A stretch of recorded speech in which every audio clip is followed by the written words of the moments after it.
E a nossa alegria ainda é maior pelo tema que nos foi proposto, que é a contribuição da obra de Francisco Cândido Xavier para a compreensão do Evangelho. E nós gostaríamos de, inicialmente, relembrar brevemente algo da história da religião e da religiosidade humana. Evidentemente, sem citar datas, que nossa intenção não é essa.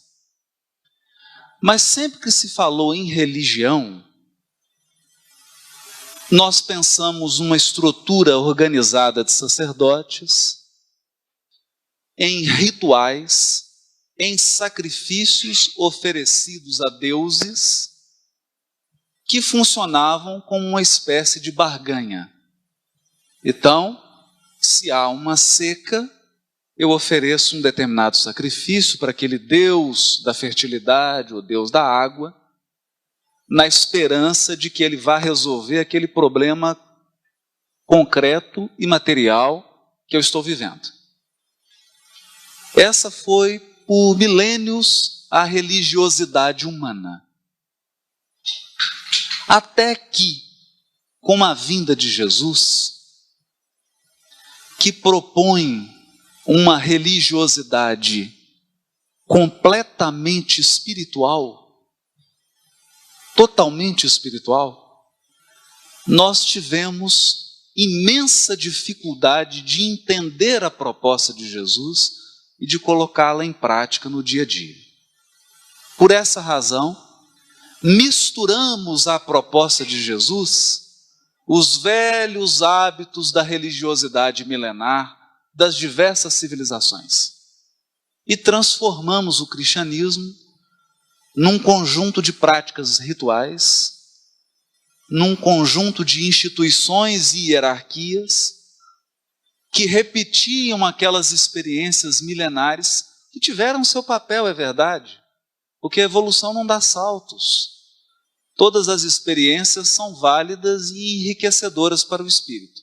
Mas convenhamos que a humanidade já progrediu o suficiente para avançar, para dar um passo adiante dessas experiências e para experimentar novas experiências, para ter um contato mais genuíno com Deus e com a espiritualidade.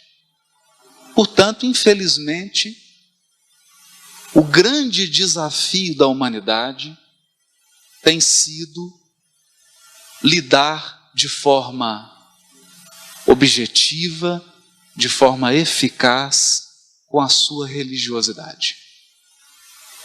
E é nessa linha que nós pretendemos fazer uma reflexão sobre a contribuição da obra psicografada por Francisco Cândido Xavier para a humanidade, no entendimento do que vem a ser verdadeiramente a religiosidade proposta por Jesus e o que significa o Evangelho entre nós. Bom, nós poderíamos dizer que a partir da codificação da doutrina espírita, nós tomamos posse de um conjunto de revelações espirituais que nos capacitaram para um intercâmbio maduro com a espiritualidade. O que é que nós estamos querendo dizer com isso? O mundo espiritual é também composto, é também estratificado, estruturado em sociedades, em grupos espirituais. Se nós, ao sairmos daqui do grupo Manuel Felipe Santiago, um sábado à noite, podemos andar por Belo Horizonte, em diversas regiões, em diversos pontos de Belo Horizonte, e nós vamos encontrar grupos diferentes. Então nós podemos ir em determinados bares onde se encontram pessoas que fazem aqueles jipes, fazem aquelas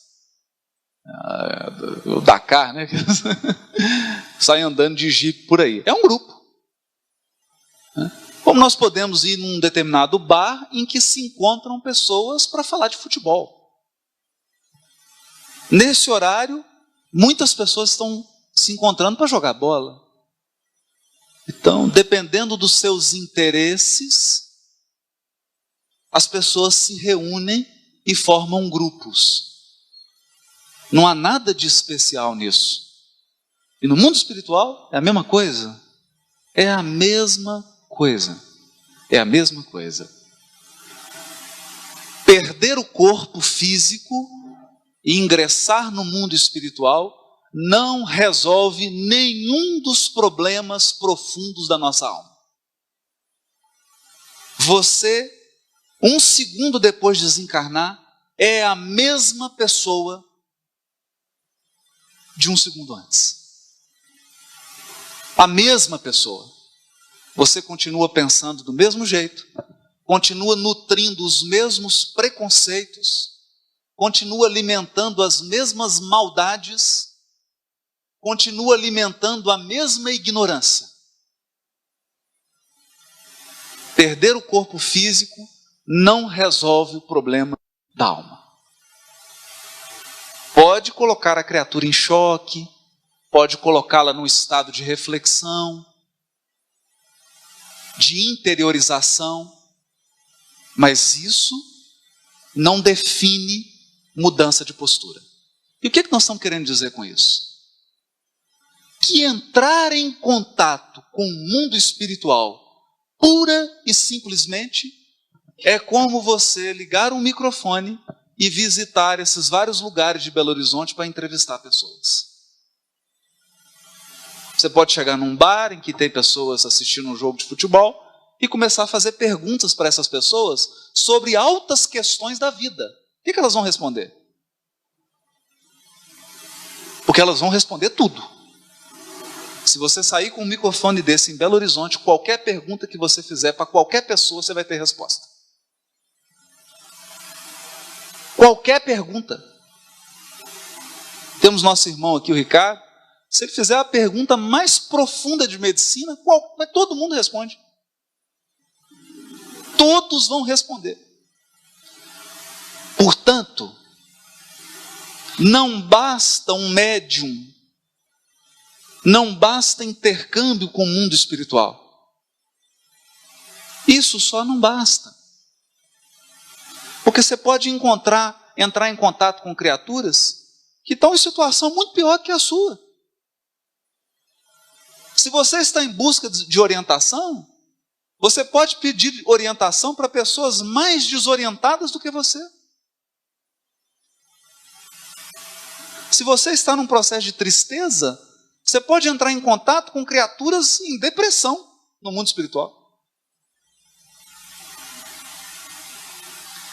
Quando Allan Kardec codificou a doutrina espírita, ele nos colocou em condições de ter um contato adulto, maduro com a espiritualidade. E contato maduro com a espiritualidade significa que, ao estabelecer um diálogo com a espiritualidade, eu sempre me coloco numa posição crítica com relação ao que esse espírito está respondendo,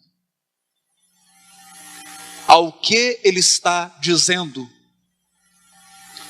a quais pressupostos que ele adota para responder a determinadas perguntas. Porque você pode estar travando um diálogo com uma entidade profundamente preconceituosa. Você pode estar criando um intercâmbio com uma entidade profundamente má, profundamente orgulhosa, ou profundamente ignorante. Profundamente ignorante. A doutrina espírita, ao amadurecer o nosso intercâmbio com a espiritualidade, traz uma proposta diferente. Na coordenação de toda a evolução do orbe há um espírito. 1. Questão 625 de O Livro dos Espíritos. O tipo mais perfeito que Deus tem oferecido, porque nós não aceitamos ainda. Jesus ainda não foi aceito. Deus está oferecendo tem 2000 anos. O tipo mais perfeito que Deus tem oferecido aos homens para servir de guia e modelo. Ao dizer que Jesus é modelo, a espiritualidade, ao responder essa indagação de Kardec, né, porque ele que propôs esse padrão de pergunta, modelo, ele pensava num padrão moral. Porque uma coisa é você falar de ciência, outra coisa é você falar de filosofia. Ao tratar de ciência, ao tratar de filosofia, eu estou lidando com padrões de interpretação. Então, se você chega para um químico, nosso irmãozinho Gilmar que está aqui, e ele vai lidar com um determinado fenômeno químico, ele tem um modelo teórico na mente dele para lidar com aquele fenômeno. Mas pode significar que esse modelo não esteja certo. Aliás, é o que sempre acontece. À medida que a sociedade vai evoluindo, ela vai substituindo os seus modelos de conhecimento. Mas quando eu falo de moral, não há modelo teórico. Quando eu falo de moral, eu preciso de um modelo de conduta. Eu preciso de um padrão de conduta. Um padrão de comportamento. Pois bem, Jesus é, para os espíritos que evoluem na Terra, o padrão de comportamento ideal. O padrão de comportamento ideal. Mas não é um padrão estático, um modelo teórico, porque ele é também um guia. Se ele é um guia, quando você realmente toma a decisão de seguir Jesus, você entra numa relação afetiva com ele. Você estabelece um relacionamento com Jesus. E é aqui agora, colocadas essas premissas, né, que eu gostaria de trazer alguma coisa da obra de Francisco Cândido Xavier. Selecionei 3 obras das 420. Para não cansar ninguém, né? Mas André Luiz diz assim, na introdução do livro Nosso Lar, ele fala assim: uma existência é um ato, um corpo, uma veste, um século, um dia, um serviço, uma experiência, um triunfo, uma aquisição, uma morte, um sopro renovador. Quantas existências, quantos corpos, quantos séculos, quantos serviços, quantos triunfos, quantas mortes necessitamos ainda? E o letrado em filosofia religiosa fala de deliberações finais e posições definitivas. Aqui ele dá uma alfinetada na teologia. Ai, por toda parte, os cultos em doutrina e os analfabetos do espírito.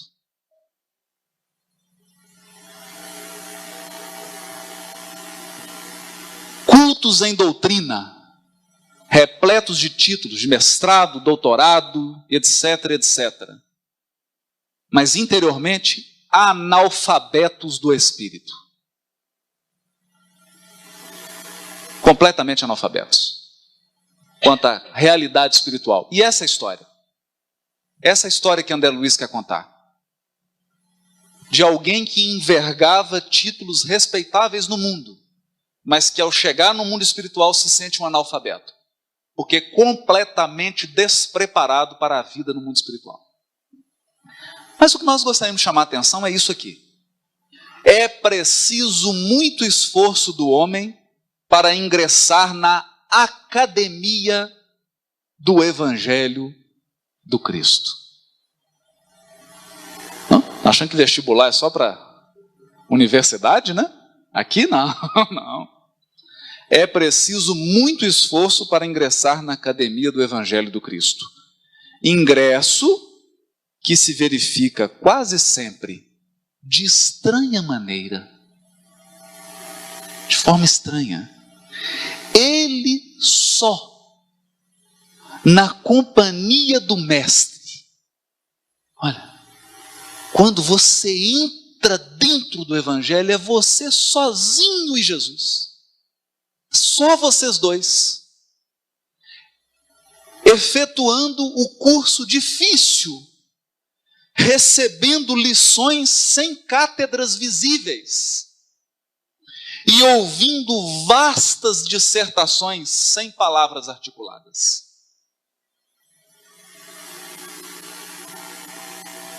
Vastas dissertações sem palavras articuladas. Por quê? Porque quando se ingressa na academia do Evangelho, utilizando a simbologia de André Luiz, Jesus começa a te ensinar através das pessoas que cruzam o seu caminho. Então é aquela pessoa de temperamento difícil que vem te ensinar a paciência. E você do lado daquela pessoa, às vezes com vontade de dar uma esganadinha, né? De leve no pescoço. Mas naquele momento você começa a ouvir vastas dissertações sobre a paciência. Sem palavras. Porque é Jesus inspirando você. É o mestre. Não é esse mestre alheio que ninguém tem acesso, não. É o mestre que está do lado. Está te acompanhando. Tem pedagogos nos acompanhando. O nosso crescimento espiritual não se dá à revelia. Há espíritos orientando o nosso crescimento espiritual e aferindo o nosso aproveitamento.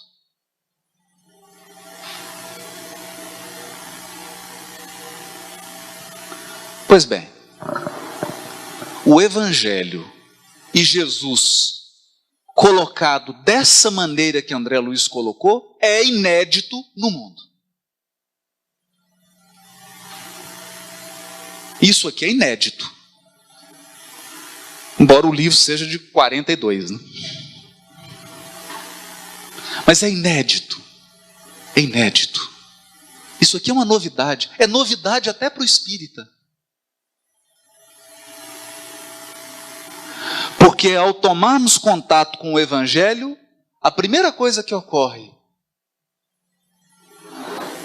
flui de nós aquelas experiências seculares nas religiões tradicionais das diversas civilizações.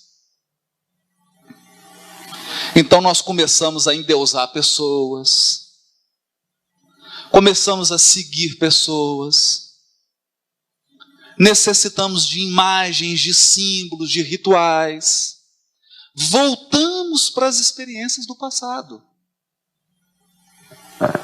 Sem entender que ingressar na fileira do Cristo é não ter cátedra, é não ter palavra articulada, é na intimidade do ser. Na intimidade do ser. Essa sutileza já anunciada por Jesus há 2000 anos antes. Virá o dia em que Deus será adorado, nem nesse monte e nem nesse aqui. Porque a mulher samaritana estava em conflito religioso. As pessoas em quem ela confiava, os líderes religiosos da época dela, pessoas que viviam na comunidade dela, pessoas que ela conhecia, pessoas com quem ela convivia, diziam para ela: Deus está nesse monte aqui. É aqui, ó, no Monte Gerazim. Encontro outras pessoas que ela também respeitava, mas não tinha tanto contato, dizia: não, não, Deus está aqui no Monte Sião.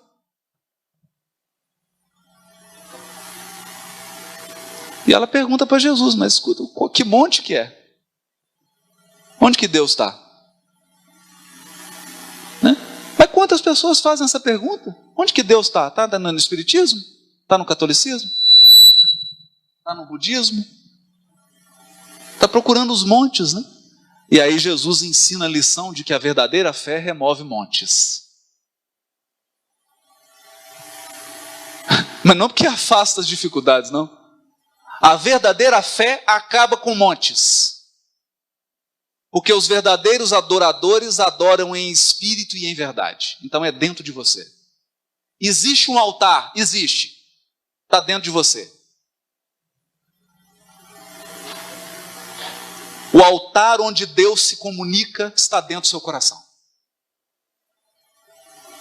Essa é a boa notícia. O Ricardo me autorizou a dar a má. A má notícia é que Deus não tem aparelho fonador. Deus não tem boca, não tem dente, não tem língua, não tem garganta. Então ele não fala. Palavras articuladas. Então como é que Deus fala? Diz Emmanuel: através das pessoas e das circunstâncias da nossa vida. Através das pessoas e das circunstâncias. São as lições sem cátedras. É Jesus do seu lado te educando. É esse o sentido. É essa sutileza que nós espíritas precisamos aprender. Precisamos aprender. Não porque eu estou falando. Não, por favor. De jeito nenhum. Emmanuel diz assim: que os passos do cristão em qualquer escola religiosa, devem dirigir-se verdadeiramente ao Cristo, e que em nosso campo doutrinário precisamos, em verdade, do espiritismo e do espiritualismo, mas muito mais de espiritualidade. Espiritualidade. Porque o mundo está repleto de doutrinas místicas espiritualistas. O mundo está repleto de gurus espiritualistas e de seguidores espiritualistas. E a doutrina espírita está destinada a invadir o mundo. Mas, se não tivermos espiritualidade, nosso problema não será resolvido. Ainda que o mundo inteiro se converta ao espiritismo, você pode permanecer no mesmo lugar que você está. Porque espiritualidade é aquisição interior. Então nós estamos dizendo aqui, que nós estamos querendo dizer, é que uma das coisas que nós aprendemos na obra psicografada por Francisco Cândido Xavier é que o Evangelho é para o interior. O Evangelho é para amplificar a nossa espiritualidade interior. É para reatar os verdadeiros laços que nos unem a Deus, em espírito e em verdade. Quando compreendemos esse ponto, instituições, hierarquias, práticas religiosas transformam-se em instrumentos. Instrumentos. Os instrumentos são úteis quando cumprem a sua função, mas eles são instrumentos. São meios, caminhos. É isso. O Evangelho, enquanto livro, enquanto letra, enquanto mensagem, é instrumento. É preciso adentrar nesse terreno de espiritualidade, espiritualidade com Jesus. Por que nós estamos dizendo isso? É perfeitamente compreensível, não vai nenhuma crítica aqui, pelo amor de Deus. É perfeitamente compreensível uma revista que se dedica a acompanhar a vida dos artistas. Fulana separou de não sei quem, está namorando com não sei quem agora, ficou grávida, está de 2 meses, largou não sei quem. A outra está namorando 3, né? Esse aqui está namorando 4, pretende casar com a 5ª. Normal isso. É normal isso. Nenhum problema. Está dentro de um padrão evolutivo, está dentro de um grupo, atende a determinadas criaturas, você chegar e acompanhar diariamente um programazinho de fofoca. Agora, caras espiritual não tem sentido.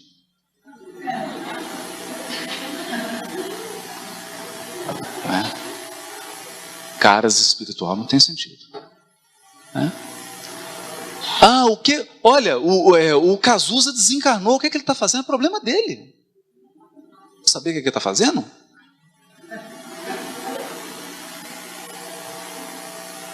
Entende? Então, é espiritualidade nesse sentido.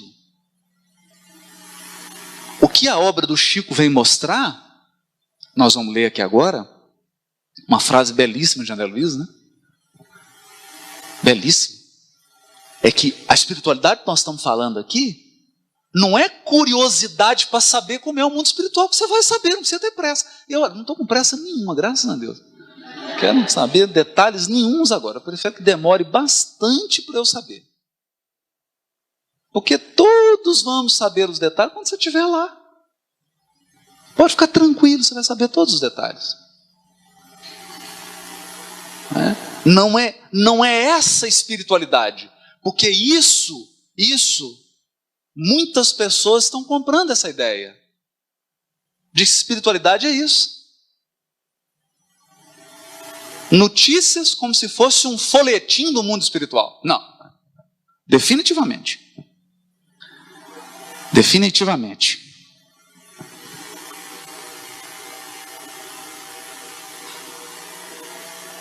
André Luiz descrevendo no capítulo 1 do livro Nosso Lar a sua situação espiritual. Escrevendo sinceramente. Porque esse livro é emocionante, porque aqui é um homem que abre o seu coração. Abre o seu coração. Então ele diz assim: enfim, como a flor de estufa, chamando ele de flor de estufa, não suportava agora o clima das realidades eternas.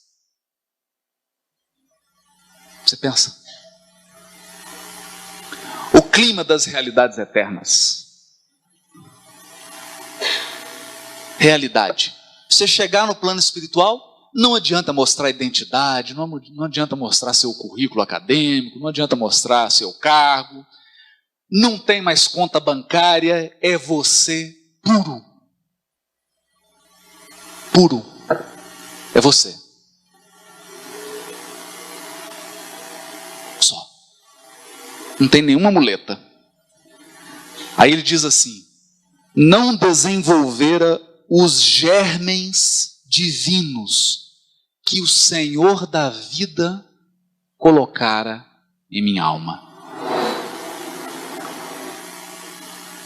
É bonito isso aqui, Porque aqui entra a sutileza da obra psicografada por Francisco Cândido Xavier. O que ele está fazendo aqui? Uma referência à parábola do semeador.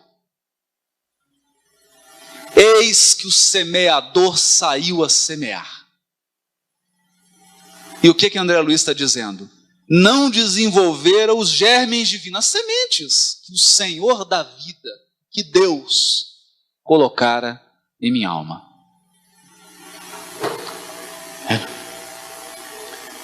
Então, Deus planta objetivos, semeia propósitos, semeia projetos no nosso coração. Você discute esses projetos na espiritualidade, dialoga com as criaturas que vão dividir esse projeto com você, e quando você encarna, o que você faz? Isso não passa de semente. E aquilo que era para germinar, que era para desenvolver, que era para ser alimentado, fica em estado de germen. E ele prossegue: sufocara-os criminosamente no desejo incontido de bem-estar. Mais uma referência à parábola do semeador, porque na parábola do semeador há um conjunto de sementes que caem no espinheiro. E os espinhos sufocam a semente. E quando Jesus vai explicar essa parábola, essa parte da parábola, Jesus diz assim: e os espinhos são os cuidados deste mundo. Sufocam os germens divinos, germens de espiritualidade. Porque reencarnamos com projetos espirituais, não fora, mas dentro. Dentro. A gente realiza fora porque é material didático, porque a verdadeira construção é interior, né? A de fora é só meio. Então sufocou. Por quê? Desejo incontido de bem-estar. Bem-estar. Não adestrara órgãos para a vida nova. Como assim não adestrara órgãos? É André Luiz fazendo mais uma referência sutil ao Evangelho. Jesus curou diversos paralíticos. Não é que Jesus veio aqui à Terra para curar. Tem médico para isso hoje, né? Paralítico, leproso, o cego, a medicina vai chegar nisso. O problema são esses aqui, que chegam. Não adestrar a órgãos para a vida nova. Era justo, pois, que aí despertasse a maneira de aleijado. Você chegar no mundo espiritual e perceber que você é um paralítico do espírito. Paralítico, você não consegue movimentar. A densidade do teu perispírito é tão grande que você não consegue deslocar-se.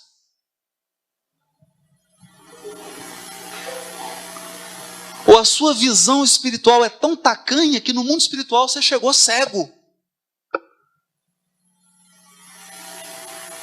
Nessa hora, começa a fazer sentido o Evangelho. As curas do Evangelho. Que são curas da alma. Quando Jesus cura uma cegueira no Evangelho, está se referindo a uma cegueira espiritual. É aquele preconceito que você tem que o torna incapaz de enxergar determinados valores. E que ao entrar em contato com o Evangelho, esses preconceitos caem por terra. E aí você passa a enxergar para a felicidade das pessoas que convivem com você.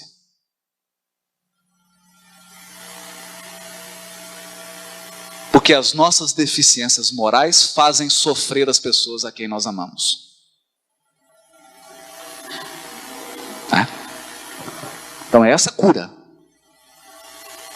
A maneira de aleijado, que restituído ao rio infinito da eternidade, não pudesse acompanhar senão compulsoriamente a carreira incessante das águas. Ou como mendigo infeliz. Mendigo. Que exausto em pleno deserto, perambula à mercê de impetuosos tufões. Ó amigos da terra, ó amigos da terra, quantos de vós podereis evitar o caminho da amargura com o preparo dos campos interiores do coração? Preparo dos campos interiores do coração. Acendei vossas luzes antes de atravessar a grande sombra. Buscai a verdade antes que a verdade vos surpreenda. Suai agora para não chorardes depois. Então aqui, a forma de lidar com o Evangelho é interior, não exterior. É interior. O processo aqui é da hora que você levanta à hora que você deita. O que você pensa? O que você fica pensando? Que tipo de situações que te atrai? Como que você reage a determinadas pessoas e a determinadas circunstâncias? É isso. É isso. É essa contribuição da obra de Chico Xavier para a compreensão do Evangelho. E eu preciso ser muito sincero. Poucas pessoas dão conta disso.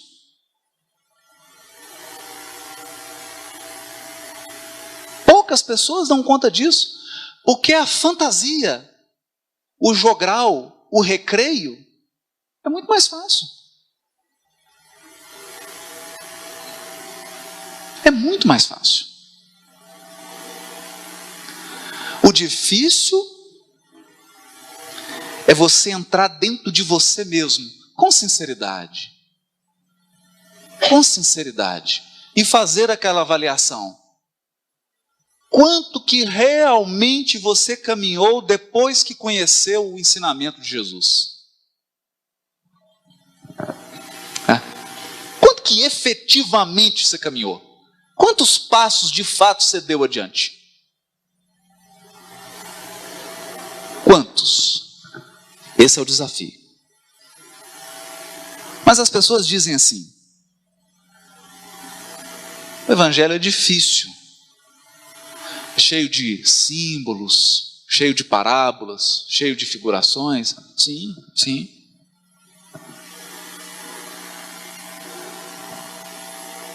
Aí diz Emmanuel, prefaciando o livro Agenda Cristã de André Luiz, que é o resumo do Evangelho. Aqui é o resumo do Evangelho inteiro. Sem parábola, sem símbolo, linguagem objetiva, clara, transparente. Transparente, é o Evangelho. É como se fosse assim, a essência. Diz Emmanuel assim: aqui, leitor amigo, você observará somente a lembrança dos antigos ensinos do Mestre, em novo acondicionamento verbal. Só o acondicionamento verbal que é diferente. O ensino é o mesmo. Está mudando só a forma de dizer, de modo a recordarmos com ele, que o reino divino, edificação de Deus no homem, em verdade, jamais surgirá no mundo por aparências exteriores.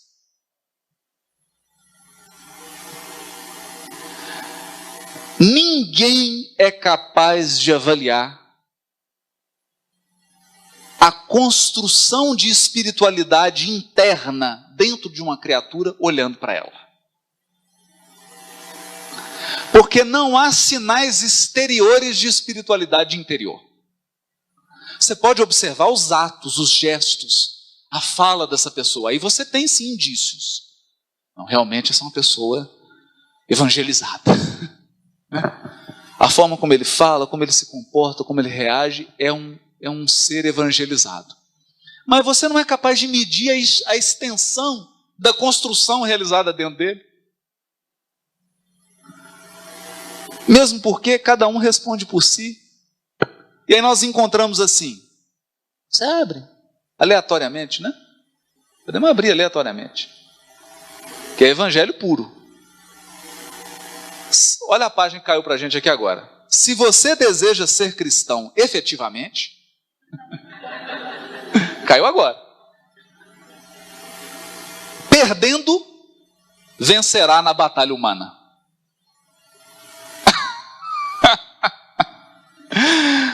O que é isso aqui? É Jesus dizendo: tem de bom ânimo, eu venci o mundo.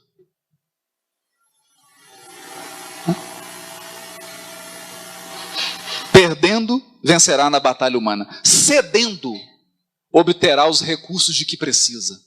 Como é que é? Olha, eu pensei que era tomando que eu ia conseguir os recursos que eu preciso, né? Tomando dos outros. Né? Não, cedendo. É doando. Quando você cede, é que você conquista o que precisa. Trabalhando, conseguirá a felicidade própria. Perdoando, edificará em torno de si mesmo. Olha, libertando, conquistarás os outros. É só quando você liberta. Quando você escraviza, no ciúme, no apego, você perde. Suportando, resistirá na tempestade. Renunciando, ganhará tesouros imortais. Abençoando, salvará muitos. Sofrendo, terá mais luz. Terá mais luz. Sacrificando-se, encontrará a paz. Suando, purificar-se-á. Amando, iluminará sempre. É o Evangelho. É o Evangelho. Só que em novo acondicionamento verbal. Diz Emmanuel. Novo acondicionamento verbal. Está resumido. E ele já começa assim. Se você tem uma semana de conhecimento do Evangelho, você já sabe o que fazer. Né? Já tem programa para muito tempo. Muito tempo. Mas é isso. É esse processo de interiorização. De interiorização. E aqui nós voltamos lá no capítulo 8 do livro Missionários da Luz, quando o benfeitor Alexandre faz uma palestra para centenas de médiuns que iriam reencarnar com o propósito de desenvolver uma tarefa na mediunidade. E ele fala isso, que eu comecei aqui no início, né? Na verdade, eu copiei dele. Que bom. Capítulo 8, livro Missionário da Luz. Ele fala assim, olha, não basta o intercâmbio com a espiritualidade. O difícil é entrar em contato com os emissários do Cristo. Isso é que é o difícil. O difícil é entrar em contato com os prepostos de Jesus.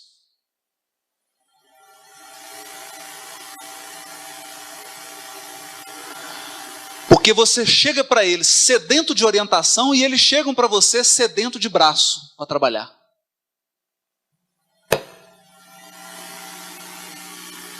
Esse é o desafio. Me recordo aqui de uma pessoa contando, o senhor Romeu Grise, de Votuporanga, amigo do Chico, morava em Votuporanga, que é perto de Uberaba, e ele contando que na época de muita dificuldade do Chico, muita perseguição, muita crítica, muita luta, muito desafio, e o Chico nunca perdeu o ânimo, né? Isso nunca, mas estava cansado, né? Quando você fica assim com a energia um pouco baixa. E então o benfeitor Emmanuel sugeriu a ele, falou, Chico, agora nós vamos arrumar uma forma de você recuperar as suas energias. Aqui o que vai ser, né? Toda uma sessão de passe, né? Vem a Sheila, depois a André Luiz. Não. Qual foi a sugestão do Emmanuel? Nós, a partir do próximo final de semana, vamos fazer toda semana uma peregrinação nos bairros pobres de Uberaba, para visitar os lares daquelas pessoas que estão em desespero, que estão em necessidade. E ele então começou. E depois ele revela, isso está até em livro, que o grande combustível que ele tinha, o momento em que ele restaurava todas as suas energias, é quando ele ia de encontro à necessidade do outro.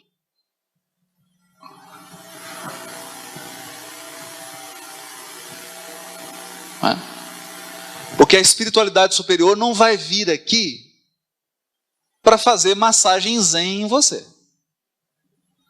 Não, vem cá, relaxa, fazer uma massagem. Isso tem uns companheiros, os amigos podem fazer isso para a gente, né? A gente tem amigo para isso, né? Vai lá, fala, ô meu querido, você está triste, fica assim não. Vamos lá no Manuel Felipe, né? Fechamento da feira do livro, anima. Isso é que o amigo faz, o espírito superior não. Porque ele está preocupado com a educação definitiva do nosso ser imortal.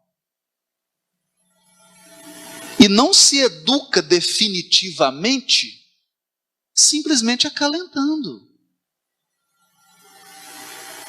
O trabalho de educação espiritual é um trabalho que exige conteúdo.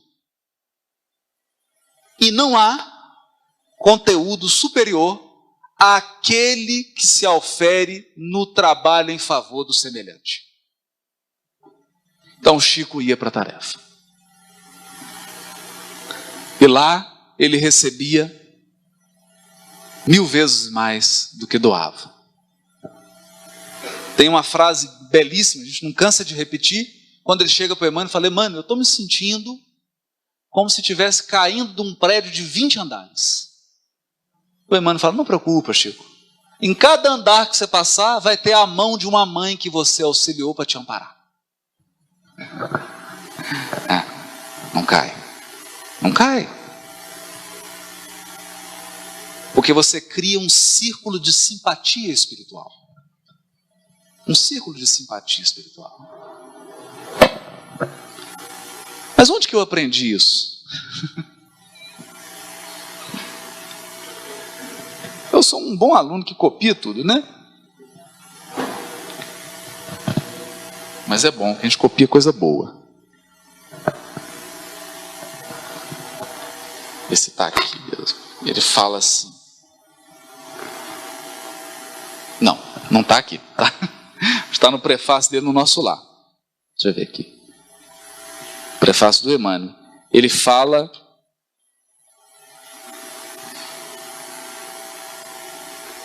Não. Sobre a árvore. Que agora eu vou ter que procurar. Perdi aqui, perdão, gente. Ele fala sobre a árvore. Que é justo que a árvore que produz muitos frutos receba do agricultor um cuidado especial.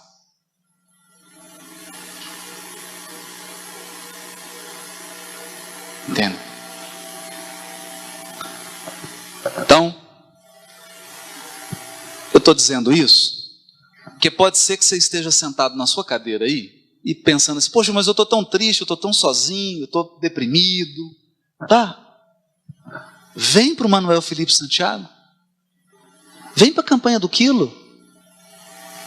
Vem trabalhar com o necessitado aqui. Vamos fazer visita para os hospitais de câncer infantil.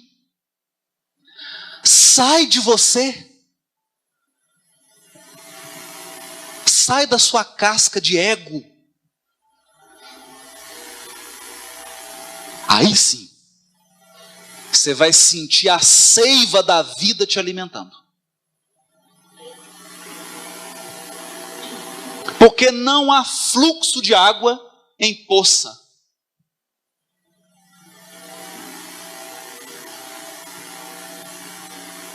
Então, Tem uma mensagem belíssima de Emmanuel que ele fala assim: não interrompas o fluxo de amor que parte da providência divina.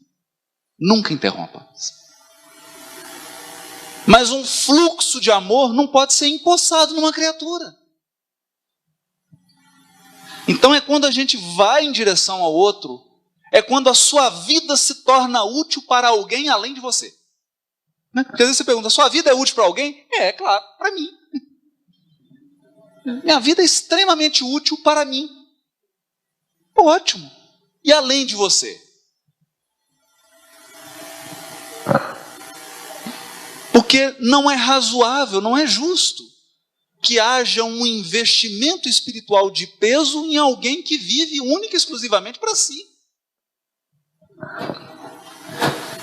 É esse o segredo. Essa é a autoajuda do Evangelho. É mais do que pensamento positivo. São ações positivas em favor do outro. Até me recordo agora da frase belíssima que o Raul Teixeira disse no congresso, uma frase linda, que o Chico disse para ele.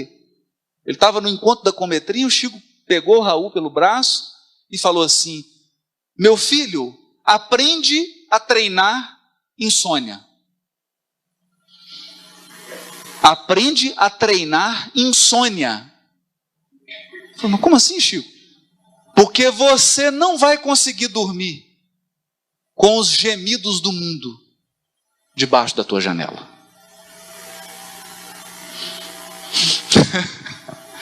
Pensa.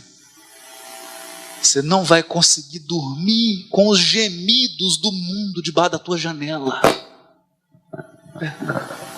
Porque é uma multidão de pessoas sofrendo.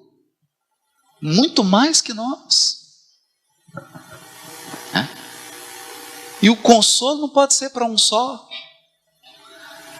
A doutrina espírita é o consolador prometido. Sabe por quê? Porque o lema dela é: fora da caridade não há salvação. Verdadeiro consolo só é aquele que é para todo mundo. Consolo para um só não é consolo verdadeiro. Então essa é a grande lição. Mas vamos respirar, né? Eu estou um pouquinho tenso, né? Vamos respirar um pouquinho, né? Bom.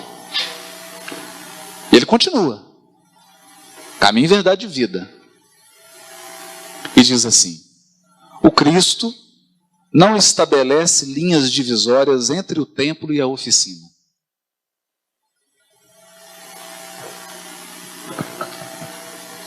É tão bonito, porque eu vou traduzir então. Vou traduzir para uma linguagem inferior. O seu setor de trabalho é idêntico a esse salão do Manuel Felipe Santiago.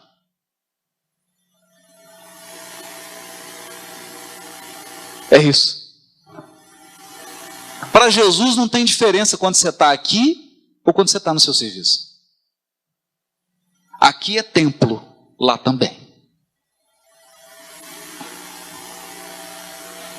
Quando você entra numa padaria para comprar um pão e entra em contato com a pessoa que está comprando o pão, tem o mesmo valor de quando você entra numa igreja para comungar com o sacerdote.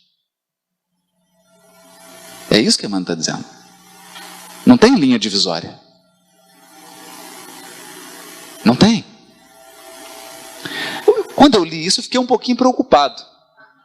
A minha preocupação era o seguinte: porque quando eu estou aqui fazendo uma palestra, ou quando estou sentado assistindo, eu sou uma pessoa. Quando eu estou no volante, eu sou outra. Então eu fiquei pensando: mas será que no volante também é igual? Porque ele falou só da oficina, não falou do carro, né? Será que quando eu estou na direção, no trânsito, é também? É também.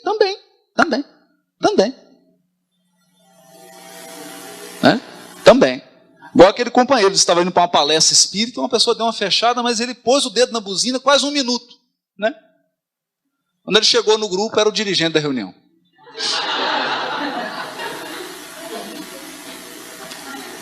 Você me desculpa, a buzina agarrou. Eu ia dar um toque cristão, né? Eu ia fazer assim, pip, só para...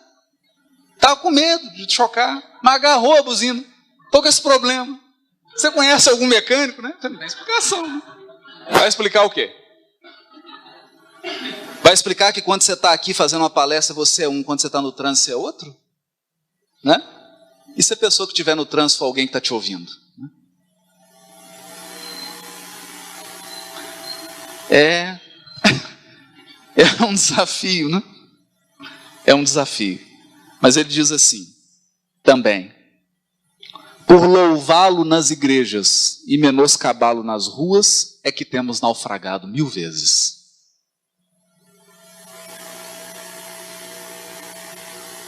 Porque todo mundo louva Jesus. Oh Jesus, né? Temos naufragado 1000 vezes por nossa própria culpa. Todos os lugares, portanto, podem ser consagrados ao serviço divino. Porque a pessoa confunde serviço divino com atividade religiosa. Aí, olha que interessante. Eu me lembro que estava trabalhando na apostila do EAD com o seu Honório. Então, estamos lá na parábola do bom samaritano.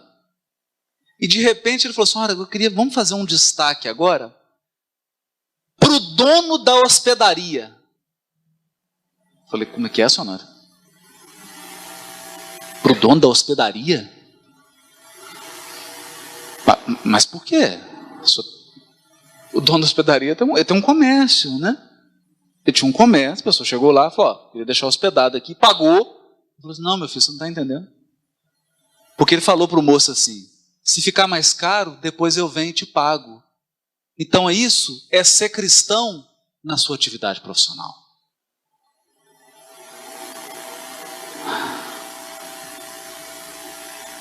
Mesmo na atividade em que você ofere renda e lucro, você tem que dar um testemunho de evangelho. Então, na parábola do bom samaritano, o dono da hospedaria tem uma lição para nos dar. Tem uma lição, que é isso que ele está falando. Todo serviço é divino. Todo serviço no bem é divino. Porque você está servindo a coletividade. Você está embasando algum trabalho que pode ser muito maior do que o seu. Muito maior. Então, esse senso de estar em cooperação, de estar em profunda cooperação com forças divinas. É quando Emmanuel diz, não interrompas o fluxo de amor que parte da providência divina. Eu confesso para todos aqui, que esse tem sido talvez o maior desafio da minha vida. Porque você está dirigindo, aí vem uma pessoa na sua janela do carro. Na janela do carro. Não importa o que ela está pedindo, não importa o que você vai dar, o que você vai fazer, eu não estou entrando nesse mérito. Às vezes, o gesto mais adequado é não dar nada. Às vezes, o gesto mais adequado é dar alguma coisa. Né? Nós não podemos estabelecer regras rígidas, mas nunca interrompas o fluxo de amor que parte da providência divina.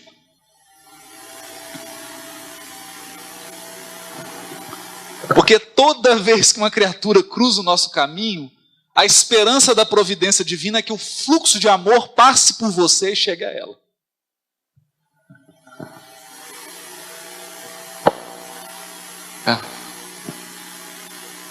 É complicado, né? Mas é mais complicado ainda não viver o Evangelho. Eu me lembro que estava com a minha esposa no aeroporto do Espírito Santo. E está uma senhora na fila, ela começou a reclamar da demora, De repente, aí uma pessoa que estava na fila achou ruim com ela, aí veio a outra atendente da companhia aérea, de repente ela estava berrando, numa crise histérica, brigando com toda a fila, com todo mundo. Aí a hora que eu vi aquilo, eu falei assim, eu vou fazer, primeiro, porque não é por elevação não, né? Quase que eu entrei na briga, mas não era isso não. A hora que eu vi aquilo, eu falei, deixa eu fazer uma prece, foi a única coisa que eu posso ajudar. Eu vou fazer uma prece para ela, que ela está completamente perturbada. Né?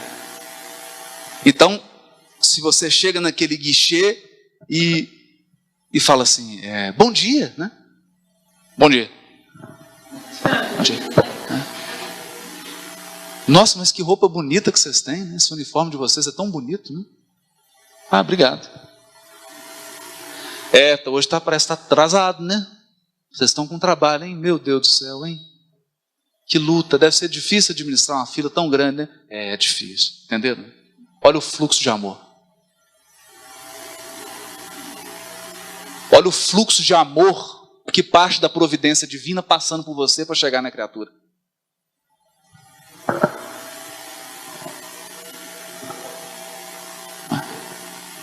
Naquele momento, né? É nesse contato que você está sendo um instrumento de Deus, né? Para levar a paz, para levar a tranquilidade, para levar a solução e não para ser mais um problema para a pobre coitada, né? Ela já está com 250 problemas na fila e você é o 251.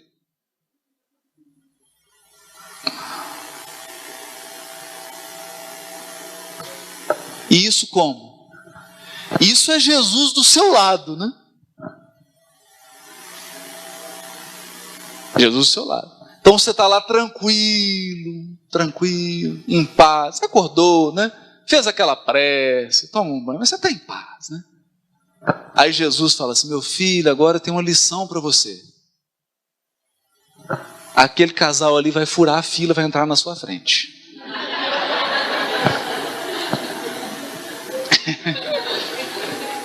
A lição sem cátedra e sem palavras articuladas. Aí a pessoa chega, né? Dá aquela olhada para os lados, gira e de repente está na sua frente.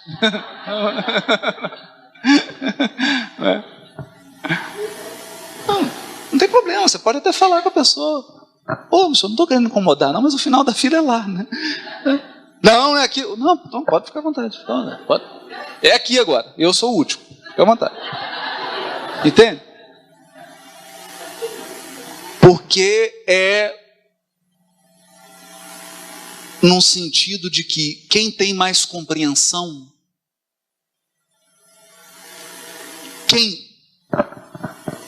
olha só, quem tem mais compreensão compartilha com Deus os cuidados do mundo.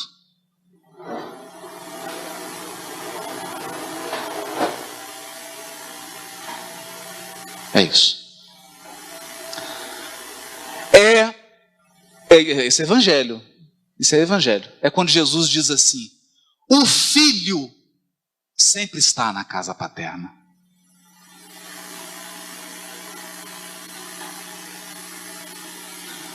O servo não. Você pode ser um servo de Deus.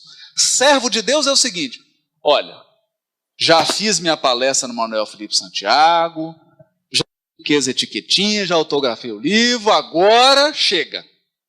Agora deixa eu cuidar das minhas coisas, se me fechar eu vou buzinar mesmo, né? Então eu sou o servo, é o assalariado. É aquele que trabalha para Deus em determinados momentos, né?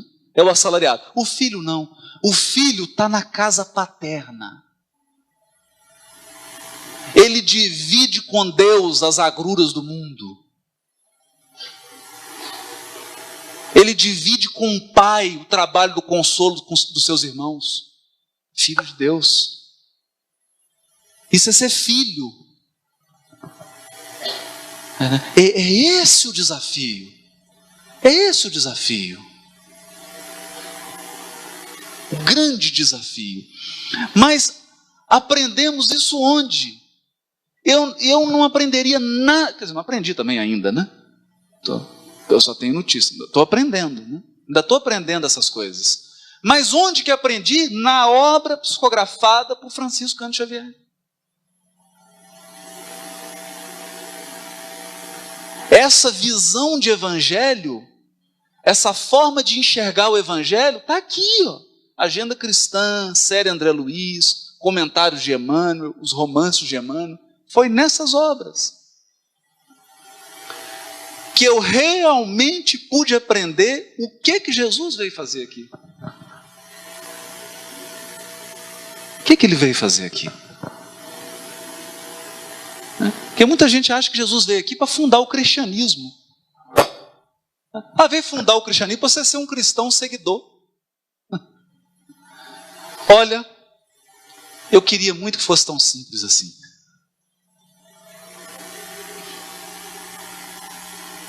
Se fosse tão simples assim, evolução seria fácil.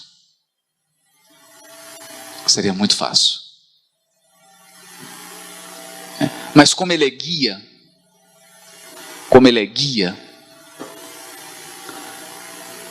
você tem que estar disposto a fazer uma jornada. Né? E aqui me recordo mais uma vez do Honório. Ele disse assim: meu filho,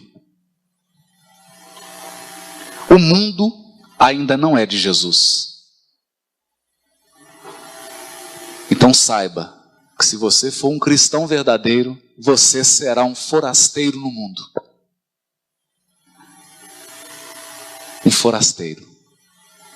Você está em viagem. Você está em viagem. O verdadeiro espírita é um peregrino. É um peregrino. Né? Porque não acha que você vai estar confortável nesse mundo. Tem injustiça demais nele. Né? Tem muito sofrimento nesse mundo. Não é possível que você esteja confortável. Né? Se você está confortável, é porque você está num nível evolutivo ainda. Sem problema. Não tem problema nenhum. O nível evolutivo que você está.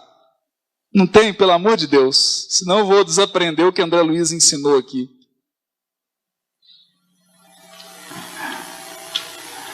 Não, André Luiz não, Emmanuel. No prefácio nosso lá, ele diz assim: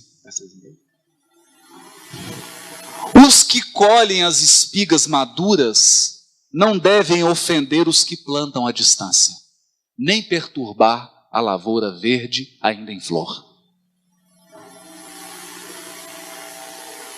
Então tem criatura que já está colhendo as espigas maduras da espiritualidade. Tem outros que estão ainda com a lavourazinha verde. E o outro está plantando ainda. Quem está colhendo não pode ofender quem está plantando. Então não vamos criticar quem está adequado. Não vamos. Cada um na sua posição evolutiva. Mas eu acredito sinceramente, se você está aqui hoje, é porque você já está em condições de colher espigas maduras. Espigas maduras da espiritualidade superior.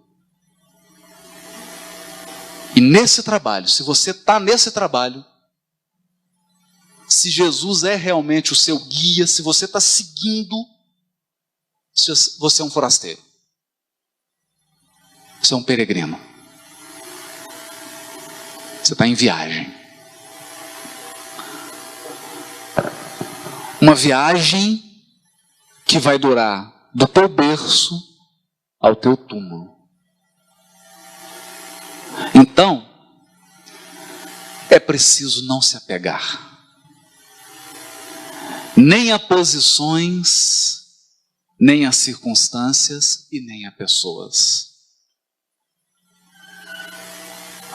Usufrua as situações, as posições, as pessoas que Deus colocou ao seu lado, usufrua enquanto elas estão com você. Aproveite as oportunidades. Aproveite ao máximo, mas entenda que é temporário. É uma jornada. Claro que nós vamos nos reencontrar no mundo espiritual, numa situação muito mais estável. Mas estabilidade espiritual implica aperfeiçoamento moral. O responsável pelas instabilidades da nossa vida são os nossos defeitos. Não é ninguém. Os verdadeiros culpados pelos nossos sofrimentos, pelas nossas atribulações, são os nossos defeitos. O dia que você alijar os seus defeitos, você entrará na felicidade sem mescla, que é a felicidade dos espíritos puros. E ela é felicidade sem mescla porque eles são puros. Porque eles são puros.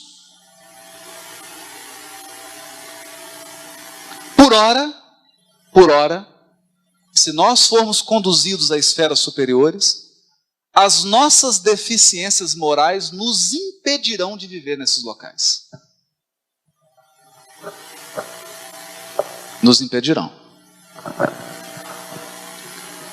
Você pode ser surpreendido tendo um ataque histérico com um anjo. Pode. Quando você perceber, você está discutindo com o anjo e ele em silêncio, em prece, olhando para você.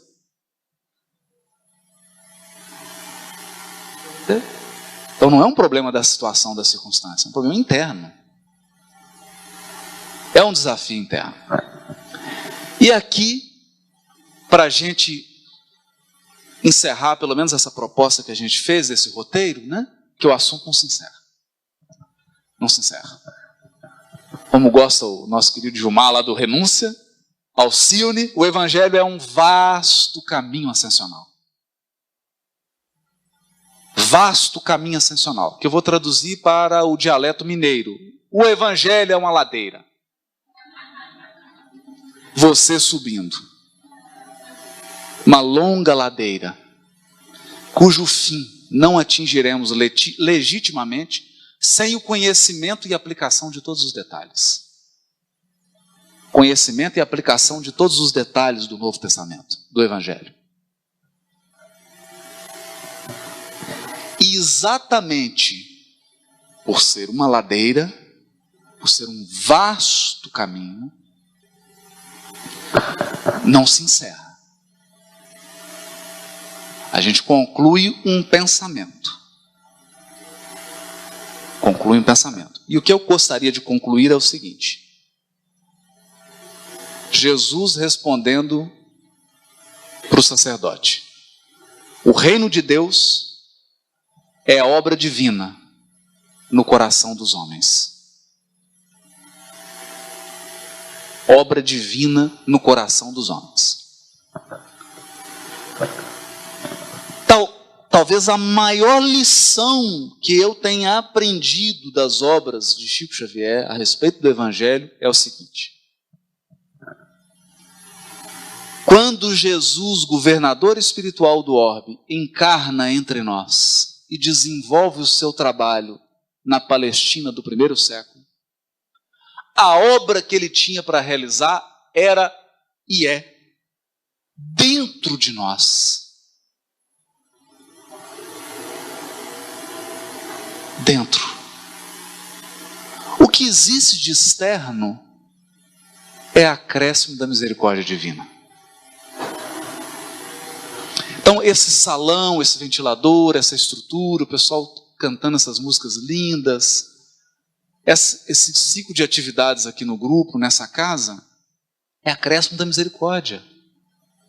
São instrumentos que a providência divina coloca nas nossas mãos para que você construa dentro. Porque o dia que você desencarnar, o Manuel Felipe Santiago vai ficar.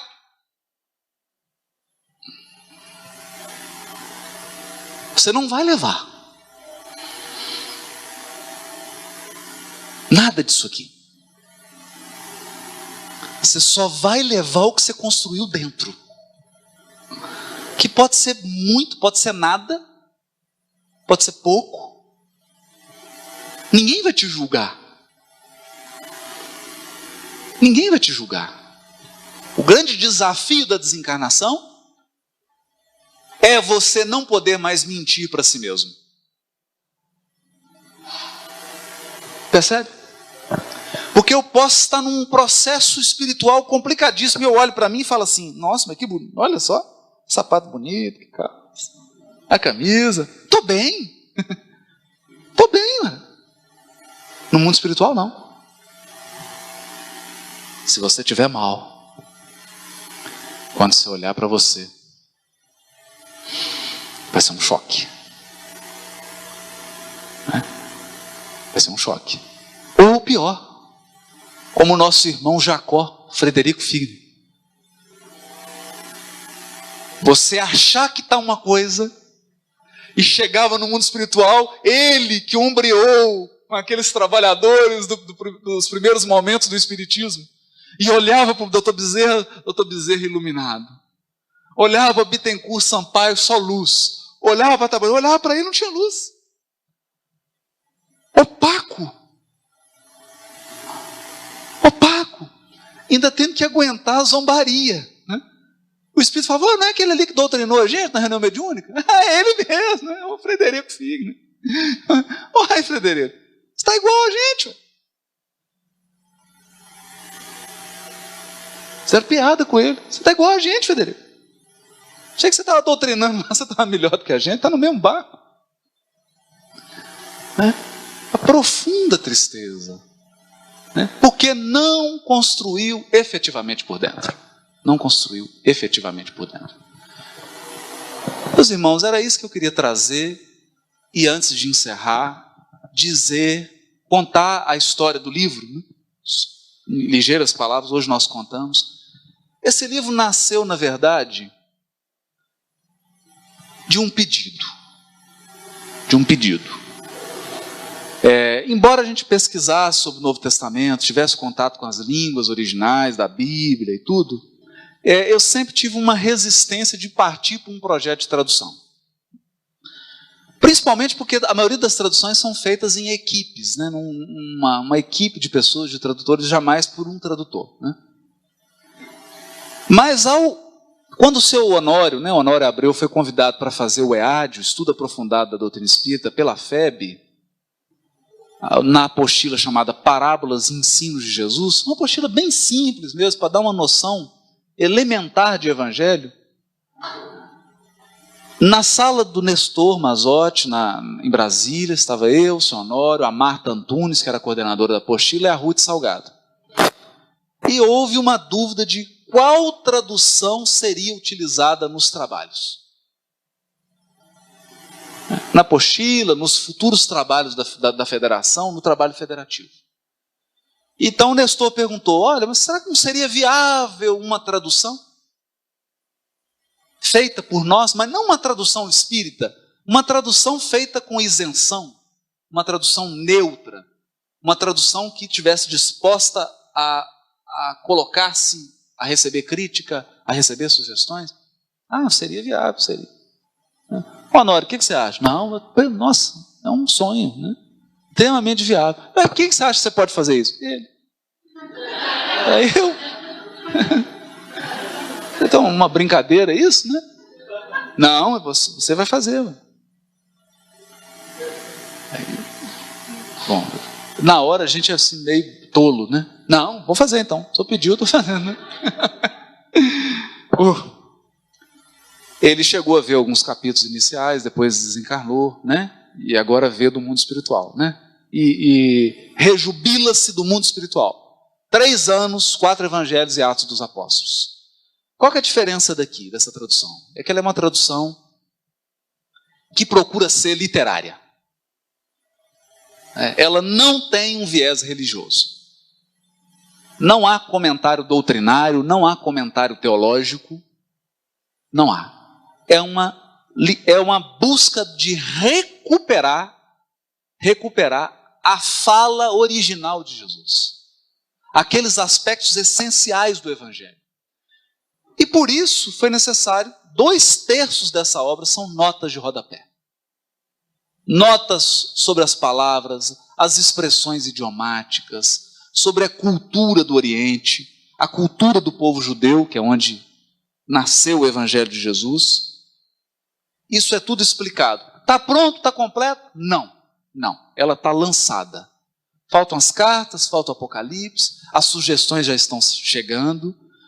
Pastores, padres, professores de seminário, professores de universidade, mandando e-mails, sugerindo acréscimos, sugerindo pequenos ajustes.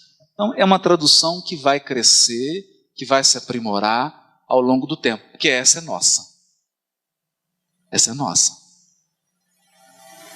Nenhuma que está aí está posta para ser melhorada ou para ser alterada. Essa não. Essa é nossa. Então, se você comprar, leia.